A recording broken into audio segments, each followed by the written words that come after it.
Hi ನಮಸ್ಕಾರ. ನಾನು ನಿಮ್ಮ ಪ್ರೀತಿಯ ಮಿಸ್ಟರ್ ರಾಣಾ ಮಾತಾಡ್ತಾ ಇರೋದು.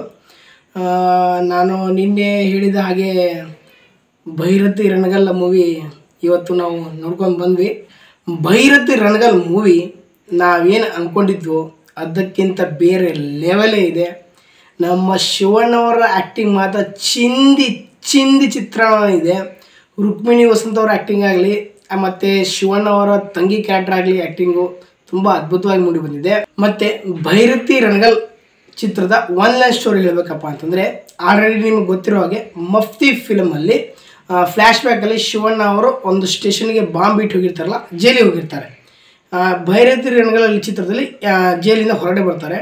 ಹೊರಗಡೆ ಬಂದ ತಕ್ಷಣ ಏನು ನಡೀತಿದ್ದಾರೆ, ಅವರು ಲಾ ಕಲ್ತಿರ್ತಾರೆ. ಜೈಲಲ್ಲಿ ಲಾ ಕಲಿತಾದ ನಂತರ ಜನರಿಗೆ ಯಾವ್ಯಾವ ತೊಂದರೆಗಳು ಇರ್ತಾರಲ್ಲ, ಜನರಿಗೆಲ್ಲ ಸಾಕಷ್ಟು ನ್ಯಾಯ ಒದಗಿಸಿಕೊಡುವಂಥ ಒಂದು ಲಾಯರ್ ಆಗಿರ್ತಾರೆ. ತುಂಬ ಒಳ್ಳೆಯ ಸಂದೇಶ ಇದೆ. ಫ್ಯಾಕ್ಟ್ರಿಯಲ್ಲಿ ಅಂದರೆ ಒಂದು ದೊಡ್ಡ ವಿಲನ್ ಇರ್ತಾರಲ್ಲ, ಬಾಲಿವುಡ್ ಆ್ಯಕ್ಟರ್ ಇರ್ತಾರೆ ವಿಲನ್, ಆ ವಿಲನ್ದು ಒಂದು ಫ್ಯಾಕ್ಟ್ರಿ ಇರುತ್ತೆ, ಅದರ ಹಿಂದೆನೇ ಹೋಗುತ್ತೆ. ಇಂಟರ್ವೆಲ್ವರೆಗೂ ತುಂಬ ಅದ್ಭುತವಾಗಿದೆ. ಇಂಟರ್ವೆಲ್ ಮಾತ್ರ ಬೇರೆ ಲೆವೆಲ್ ಇದೆ. ಸಖತ್ ಟ್ವಿಸ್ಟು ಅದ್ಭುತವಾಗಿದೆ. ಇಂಟರ್ವೆಲ್ ಆದ ನಂತರ ಶಿವಣ್ಣ ಮತ್ತು ಬಾಲಿವುಡ್ ಆ್ಯಕ್ಟರ್ ಇರ್ತಾರಲ್ಲ, ಅವರು ವಿಲನ್ನು, ಅವ್ರ ಇಬ್ಬರ ನಡುವೆ ನಡೆಯುವಂಥ ಜಿದ್ದಿ ಮಾತ್ರ ಬೇರೆ ಲೆವೆಲೇ ಇದೆ. ಶಿವಣ್ಣ ಅವರ ಡೈಲಾಗ್ ಡೆಲಿವರಿ ಅದ್ಭುತವಾಗಿದೆ. ಮತ್ತು ಶಿವಣ್ಣ ಅವರ ತಂಗಿ ಕ್ಯಾರೆಕ್ಟರಲ್ಲಿ ನಡೆಯುವಂಥ ಘಟನೆ ತುಂಬ ಸೂಪರ್ ಆಗಿದೆ. ಶಿವಣ್ಣ ಅವರ ಕೋಪ ಯಾವ ರೇಂಜಿಗಿದೆ ಅಂತ ಫಿಲ್ಮಲ್ಲಿ ಗೊತ್ತಾಗುತ್ತೆ. ಇಂಟರ್ವೆಲ್ ಆಗಲಿ ಕ್ಲೈಮ್ಯಾಕ್ಸ್ ಆಗಲಿ ತುಂಬ ಸಖತ್ತಾಗಿದೆ ಮೂವಿ.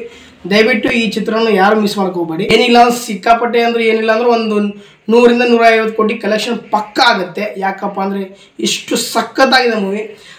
ಭೈರತಿ ರಣಗಲ್ ಚಿತ್ರಕ್ಕೆ ನಾ ಕೊಡುವಂಥ ರೇಟಿಂಗ್ ಬಂದ್ಬಿಟ್ಟು 10ಕ್ಕೆ 8.5. ಯಾಕಪ್ಪ ಅಂತಂದರೆ ಮೂವಿ ಎಲ್ಲೂ ಬೋರ್ ಆಗಲ್ಲ, ಸಖತ್ ಇಂಟ್ರೆಸ್ಟಿಂಗ್ ಇದೆ. ಕೆಲವೊಂದಿಷ್ಟು ಸೀನ್ಗಳು ಮಾತ್ರ ಬೆಂಕಿ ಬೇರೆ ಲೆವೆಲೇ ಇದೆ.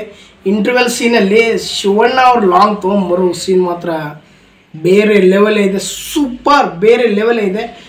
ದಯವಿಟ್ಟು ಯಾರು ಮಿಸ್ ಮಾಡ್ಕೋಬೇಡಿ. ಕನ್ನಡ ಚಲನಚಿತ್ರವನ್ನು ದಯವಿಟ್ಟು ಚಿತ್ರಮಂದಿರಕ್ಕೆ ಹೋಗಿ ನೋಡಿ ಅಂತ ಹೇಳ್ತೀನಿ. ಮತ್ತು ಬೇರೆ ಚಲನಚಿತ್ರ ಬಗ್ಗೆ ರಿವ್ಯೂ ಮಾಡ್ತಿದ್ದೀನಿ. ದಯವಿಟ್ಟು ನನ್ನ ಚಾನಲ್ ಸಬ್ಸ್ಕ್ರೈಬ್ ಮಾಡಿ, ಹಾಗೆ ಬೆಲ್ ಐಕಾನ್ ಒತ್ತಿ. ನಿಮಗೇನು ಅನಿಸುತ್ತೋ ಕಾಮೆಂಟ್ ಬಾಕ್ಸಲ್ಲಿ ಕಾಮೆಂಟ್ ಮಾಡಿ. ಜೈ ಹಿಂದ್, ಜೈ ಕರ್ನಾಟಕ ಮಾತೆ. ನಮಸ್ಕಾರ.